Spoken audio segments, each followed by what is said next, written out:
Saya akan bacakan kitab Kejadian. Kitab Kejadian pasal 33. Yakub berbaik kembali dengan Esau. Yakub pun melayangkan pandangnya. Lalu dilihatnyalah Esau datang dengan diiringi oleh 400 orang. Maka diserahkannyalah sebagian dari anak-anak itu kepada Lea dan sebagian kepada Rahel, serta kepada kedua budak perempuan itu. Ia menempatkan budak-budak perempuan itu beserta anak-anak mereka di muka, Lea beserta anak-anaknya di belakang mereka, dan Rahel beserta Yusuf di belakang sekali. Dan ia sendiri berjalan di depan mereka, dan ia sujud sampai ke tanah 7 kali, hingga ia sampai ke dekat kakaknya itu.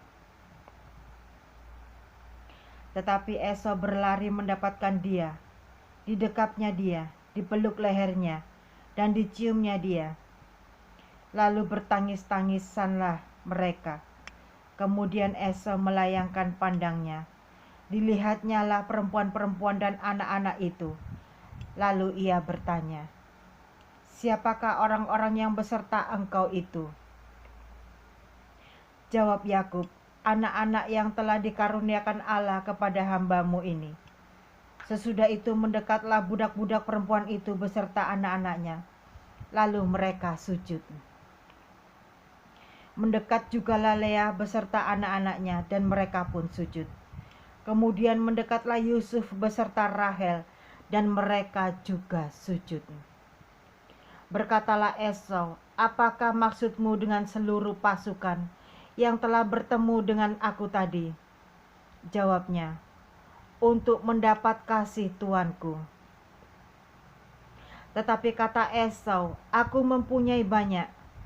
Adikku, peganglah apa yang ada padamu." Tetapi kata Yakub, "Janganlah kiranya demikian.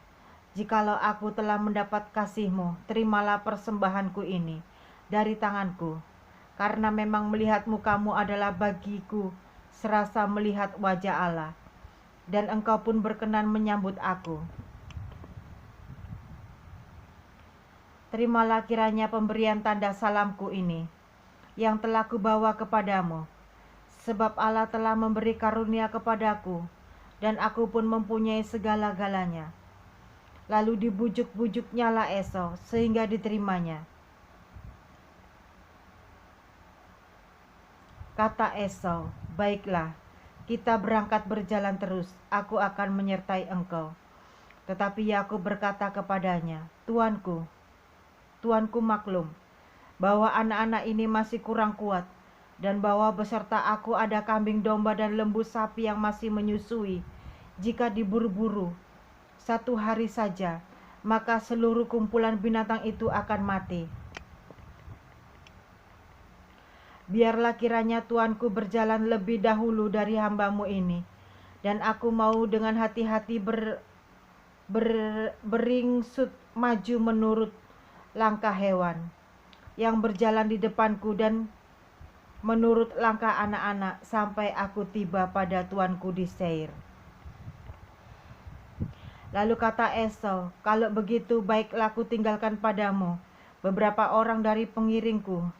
Tetapi Yakub berkata, "Tidak usah demikian. Biarlah aku mendapat kasih tuanku saja." Jadi pulanglah Esau pada hari itu berjalan ke Seir.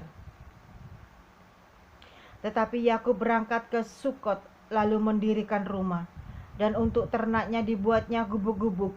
Itulah sebabnya tempat itu dinamai Sukot. Dalam perjalanannya dari Padan Aram, sampailah Yakub dengan selamat di Sikem, di tanah Kanaan. Lalu ia berkemah di sebelah timur kota itu. Kemudian dibelinya dari anak-anak Hemor, bapa Sikem, sebidang tanah, tempat ia memasang kemahnya, dengan harga 100 kesita. Ia mendirikan mezbah di situ dan dinamainya itu, Allah Israel ialah Allah. Pasal 34, Dina dan Sikem. Pada suatu kali, pergilah Dina, anak perempuan Lea yang dilahirkannya bagi Yakub, mengunjungi perempuan-perempuan di negeri itu. Ketika itu terlihatlah ia oleh Sikem, anak Hemor orang Hewi, raja negeri itu. Lalu Dina itu dilarikannya dan diperkosanya. Tetapi terikatlah hatinya kepada Dina anak Yakub. Ia cinta kepada gadis itu, lalu menenangkan hati gadis itu. Sebab itu berkatalah Sikem kepada Hemor ayahnya, ambillah bagiku gadis ini untuk menjadi istriku. Kedengaranlah kepada Yakub bahwa Sikem mencemari Dina, tetapi anak-anaknya ada di padang menjaga ternaknya. Jadi Yakub mendiamkan soal itu sampai mereka pulang. Lalu Hemor ayah Sikem pergi mendapatkan Yakub untuk berbicara dengan dia. Sementara itu anak-anak Yakub pulang dari padang. Dan sesudah mendengar peristiwa itu, orang-orang ini sakit hati dan sangat marah karena Sikem telah berbuat noda di antara orang Israel dengan memperkosa anak perempuan Yakub. Sebab yang demikian itu tidak patut dilakukan. Berbicaralah Hemor kepada mereka itu, hati Sikem anakku mengingini anakmu, kiranya kamu memberikan dia kepadanya menjadi istrinya. Dan biarlah kita mengambil, berikanlah gadis-gadis kamu kepada kami dan ambillah gadis-gadis kami. Tinggallah pada kami, negeri ini terbuka untuk kamu. Tinggallah di sini, jalanilah negeri ini dengan bebas dan menetaplah di sini. Lalu Sikem berkata kepada ayah anak itu dan kepada kakak-kakaknya, biarlah kiranya aku dapat mendapat kasihmu. Aku akan memberikan kepadamu apa yang kamu minta. Walaupun kamu bebankan kepadaku uang jujuran dan uang mahar seberapa banyak pun, aku akan memberikan apa yang kamu minta. Tetapi berilah gadis itu kepadaku menjadi istriku. Lalu anak-anak Yakub menjawab Sikem dan Hemor ayahnya dengan tipu muslihat, karena Sikem telah mencemari Dina adik mereka itu. Berkatalah mereka kepada kedua orang itu, kami tidak dapat berbuat demikian, memberikan adik kami kepada seorang laki-laki yang tidak bersunat. Sebab hal itu aib bagi kami. Hanyalah dengan syarat ini kami dapat menyetujui permintaanmu. Kamu harus sama seperti kami, yaitu setiap laki-laki di antara kamu harus disunat. Barulah kami akan memberikan gadis-gadis kami kepada kamu dan mengambil gadis-gadis kamu, maka kami akan tinggal padamu dan kita akan menjadi satu bangsa. Tetapi jika kamu tidak mendengarkan perkataan kami dan kamu tidak disunat, maka kami akan mengambil kembali anak itu lalu pergi. Lalu Hemor dan Sikem anak Hemor menyetujui usul mereka. Dan orang muda itu tidak bertangguh melakukannya, sebab ia suka kepada anak Yakub. Lagi pula ia seorang yang paling dihormati di antara seluruh kaum keluarganya. Lalu pergilah Hemor dan Sikem anaknya itu ke pintu gerbang kota mereka, dan mereka berbicara kepada penduduk kota itu, orang-orang itu mau hidup damai dengan kita. Biarlah mereka tinggal di negeri ini dan menjalaninya dengan bebas. Bukankah negeri ini cukup luas untuk mereka? Maka kita dapat mengambil gadis-gadis mereka menjadi istri kita, dan kita dapat memberikan gadis-gadis kita kepada mereka. Namun hanya dengan syarat ini orang-orang itu setuju tinggal bersama-sama dengan kita, sehingga kita menjadi satu bangsa, yaitu setiap laki-laki di antara kita harus disunat seperti mereka bersunat. Ternak mereka, harta benda mereka, dan segala hewan mereka, bukankah semuanya itu akan menjadi milik kita? Hanya biarlah kita menyetujui permintaan mereka, sehingga mereka tetap tinggal pada kita. Maka usul Hemor dan Sikem anaknya itu didengarkan oleh semua orang yang datang berkumpul di pintu gerbang kota itu.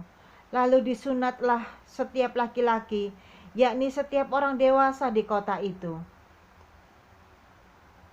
Pada hari ketiga, ketika mereka sedang menderita kesakitan, datanglah dua orang anak Yakub, yaitu Simeon dan Lewi, kakak-kakak Dina.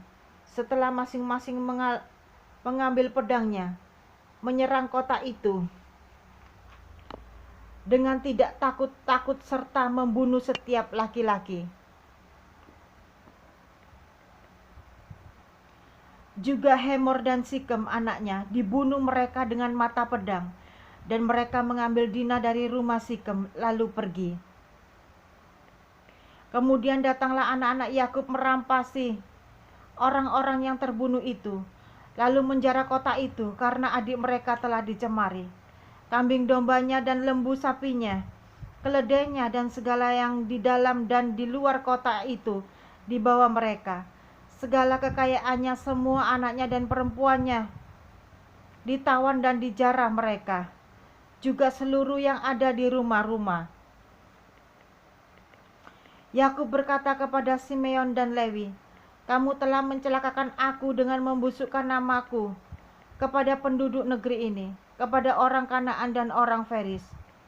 Padahal kita ini hanya sedikit jumlahnya. Apabila mereka bersekutu melawan kita, tentulah mereka akan memukul kita kalah, dan kita akan dipunahkan, aku beserta seisi rumahku."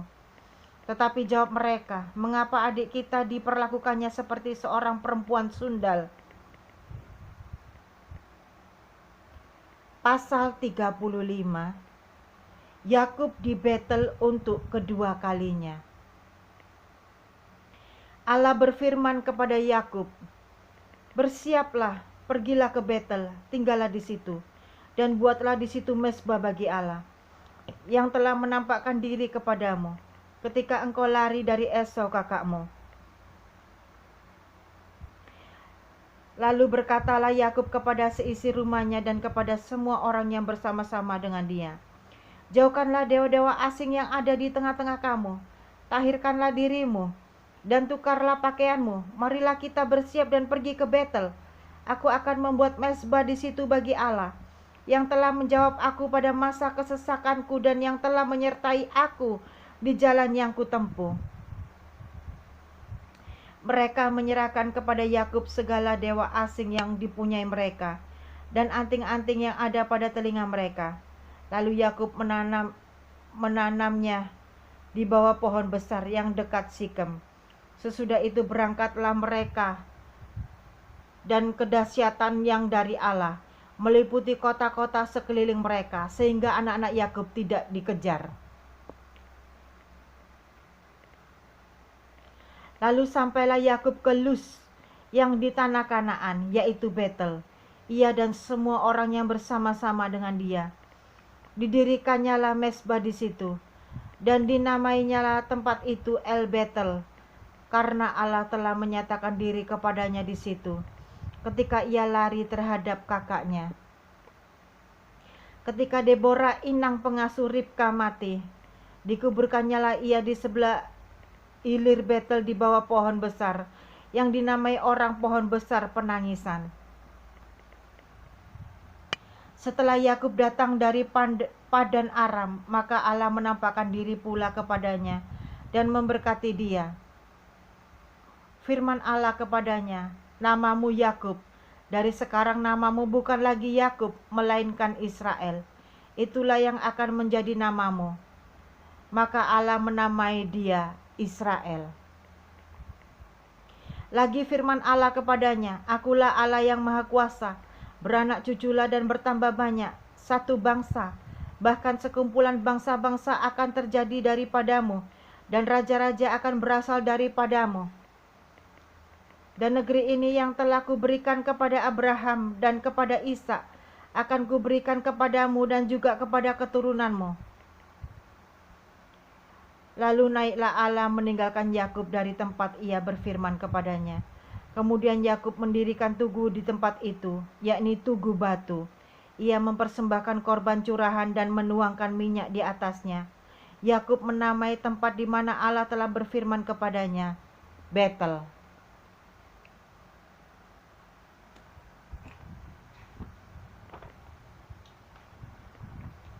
Kelahiran Benyamin, Rahel mati. Sesudah itu berangkatlah mereka dari Betel.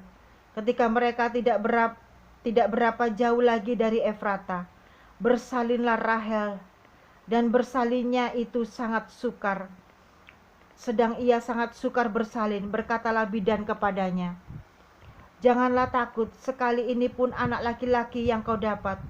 Dan ketika ia hendak menghembuskan nafas, sebab ia mati kemudian, diberikannya nama Ben-Oni kepada anak itu. Tetapi ayahnya menamainya Benyamin. Demikianlah Rahel mati.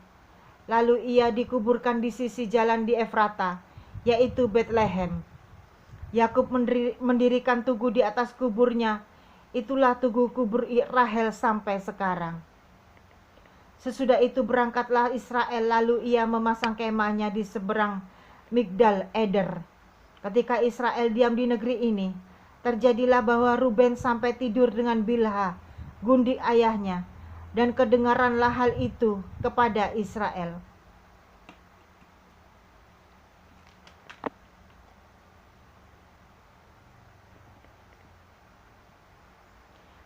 Pasal 37, Yusuf dan saudara-saudaranya.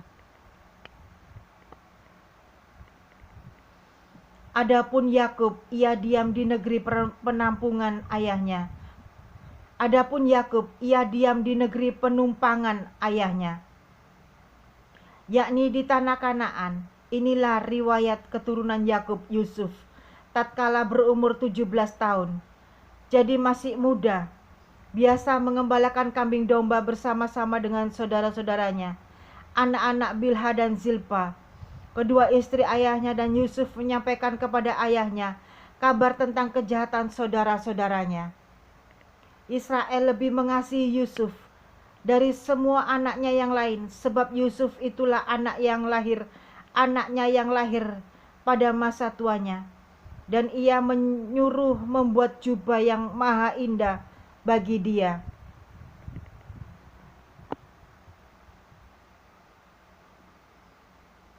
Setelah dilihat oleh saudara-saudaranya bahwa ayahnya lebih mengasihi Yusuf dari semua saudaranya, maka bencilah mereka itu kepadanya dan tidak mau menyapanya dengan ramah. Pada suatu kali bermimpilah Yusuf, lalu mimpinya itu diceritakannya kepada saudara-saudaranya. Sebab itulah mereka lebih benci lagi kepadanya, karena katanya kepada mereka, coba dengarkan mimpi yang kumimpikan ini. Tampak kita sedang di ladang mengikat berkas-berkas gandum. Lalu bangkitlah berkasku dan tegak berdiri. Kemudian datanglah berkas-berkas kamu sekalian mengelilingi dan sujud menyembah kepada berkasku itu. Lalu saudara-saudaranya berkata kepadanya, apakah engkau ingin menjadi raja atas kami? Apakah engkau ingin berkuasa atas kami? Jadi makin bencilah mereka kepadanya karena mimpinya dan karena perkataannya itu. Lalu ia memimpikan pula mimpi yang lain, yang diceritakannya kepada saudara-saudaranya. Katanya, aku bermimpi pula, tampak matahari, bulan, dan 11 bintang sujud menyembah kepadaku. Setelah hal ini diceritakannya kepada ayah dan saudara-saudaranya, maka ia ditegur oleh ayahnya, mimpi apa mimpimu itu? Masakan aku dan ibumu serta saudara-saudaramu sujud menyembah kepadamu sampai ke tanah? Maka iri hatilah saudara-saudaranya kepadanya, tetapi ayahnya menyimpan hal itu dalam hatinya.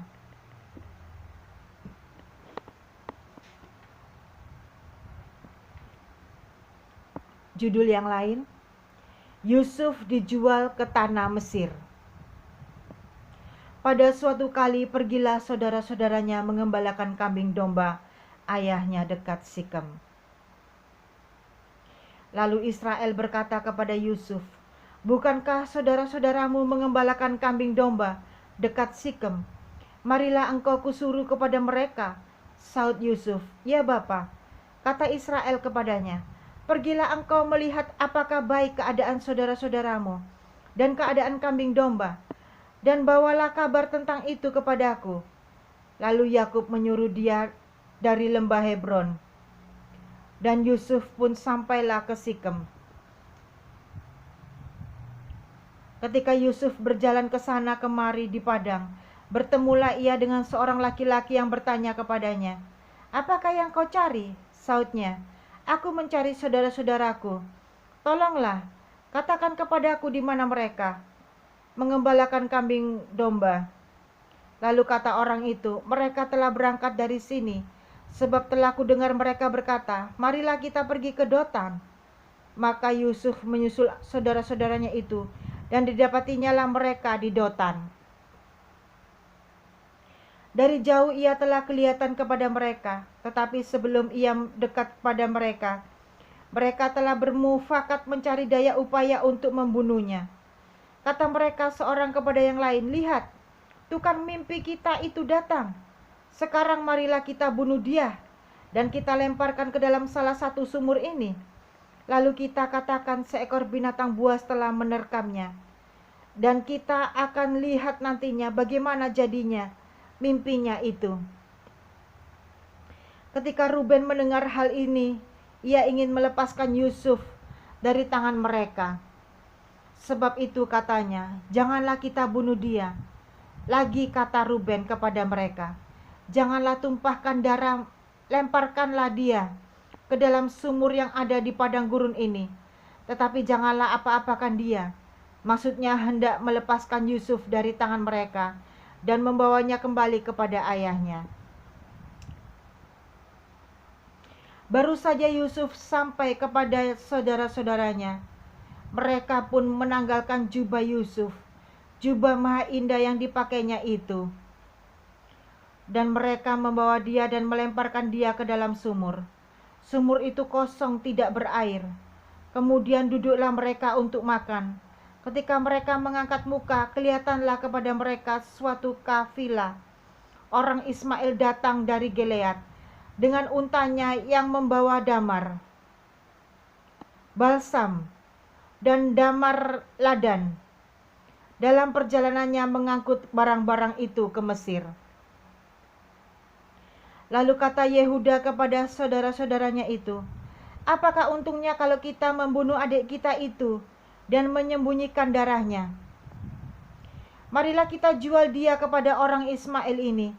Tetapi janganlah kita apa-apakan dia, karena ia saudara kita, darah daging kita." Dan saudara-saudaranya mendengarkan perkataannya itu. Ketika ada saudagar-saudagar Midian lewat, Yusuf diangkat ke atas dari dalam sumur itu, kemudian dijual kepada orang Ismail itu dengan harga 20 shikal perak. Lalu Yusuf dibawa mereka ke Mesir. Ketika Ruben kembali ke sumur itu, ternyata Yusuf tidak ada lagi di dalamnya. Lalu dikoyakkannya lah bajunya, dan kembalilah ia kepada saudara-saudaranya, katanya, "Anak itu tidak ada lagi, kemanakah aku ini?" Kemudian mereka mengambil jubah Yusuf dan menyembelih seekor kambing, lalu mencelupkan jubah itu ke dalam darahnya. Jubah maha indah itu mereka suruh antarkan kepada ayah mereka dengan pesan, "Ini kami dapati, silakan Bapak periksa, apakah jubah ini milik anak Bapak atau tidak."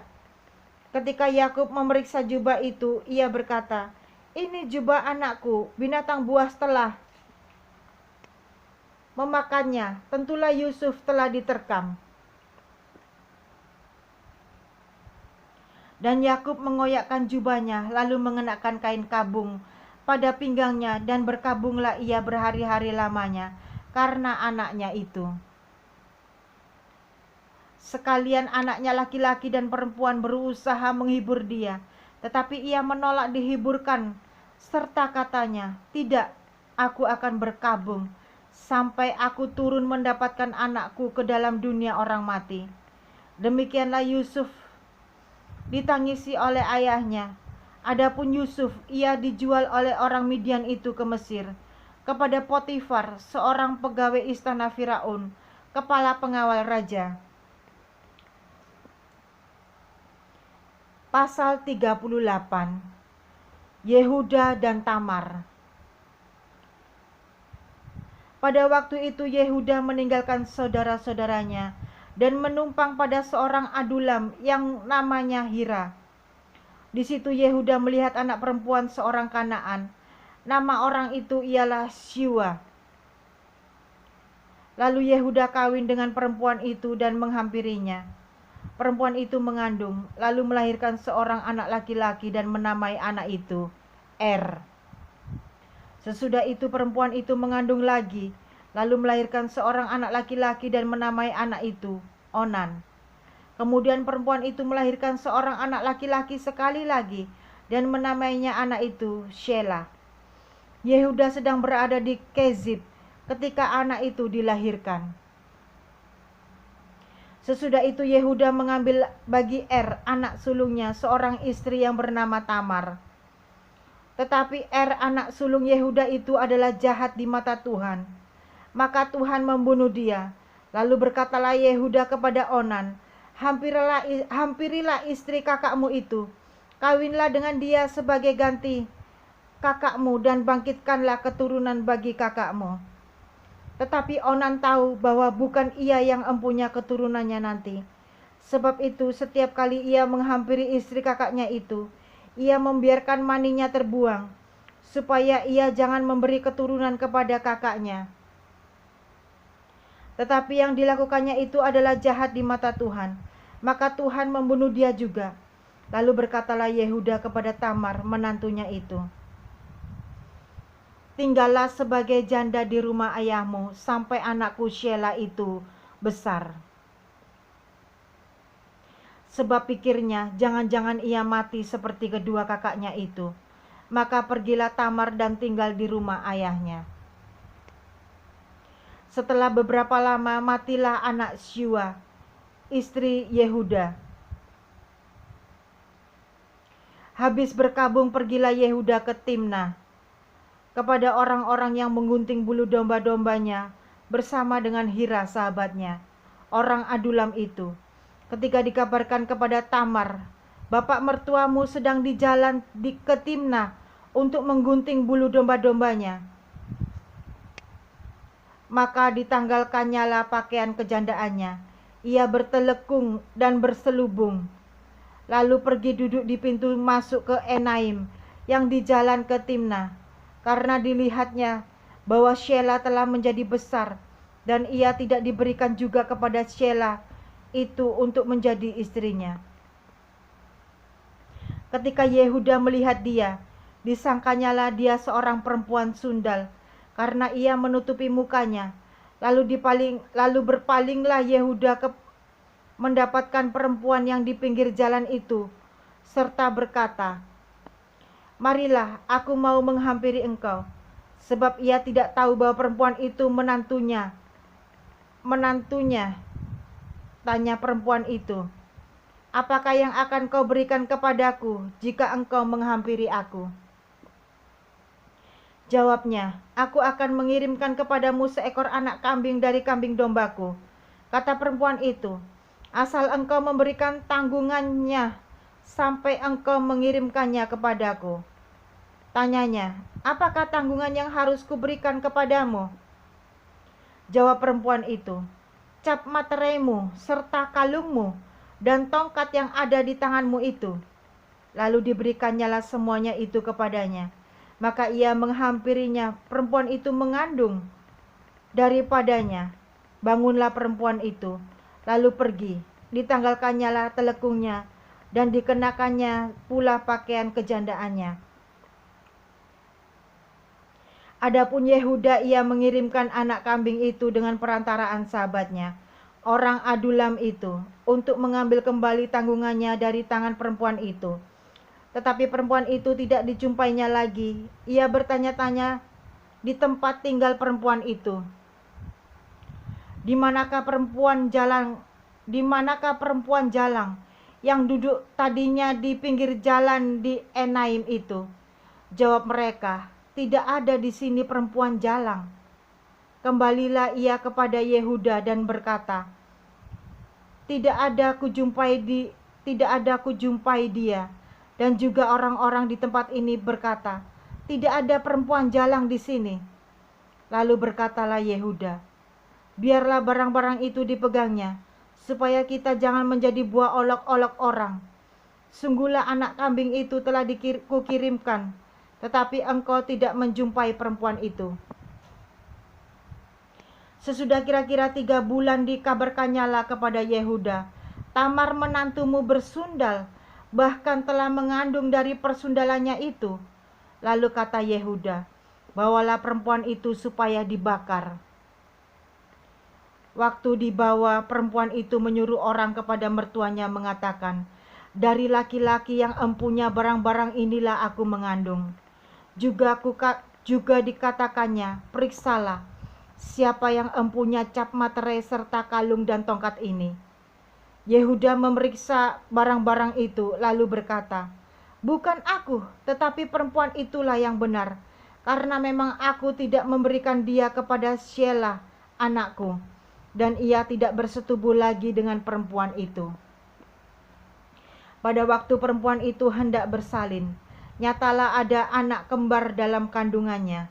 Dan ketika ia bersalin, seorang dari anak itu mengeluarkan tangannya, lalu dipegang oleh bidan.